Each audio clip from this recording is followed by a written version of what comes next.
আসসালামু আলাইকুম, শুভ সকাল সবাইকে। আর এই ফুলটি দেখে চেনা চেনা লাগে। এই ফুলটি হচ্ছে সাদা কাটা মুকুট।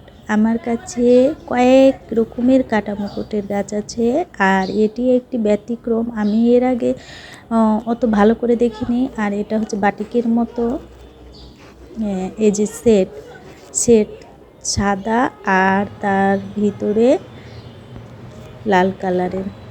আর এটা হচ্ছে লাল সবুজ পতাকা। আমার কাছে খুবই ভালো লাগে এটা।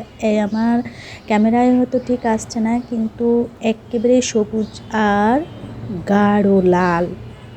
আমি এটার নাম বলি জাতীয় পতাকা, লাল সবুজ। খুবই ভালো লাগে। আর আমি এটা বেলকনিতে রাখছি। অনেক ফুল ফুটেছে মাশাআল্লাহ, দেখতে খুবই সুন্দর লাগে, যেটা আমার ক্যামেরায় আসে না। আমার এই পতাকাটা কেমন লাগছে আপনাদের? এটাতে কিন্তু যেমন পাতা হয় তেমন ফুলও হয়। অন্য আরেকটা আছে পাতা কম ফুল বেশি। ধন্যবাদ সবাইকে।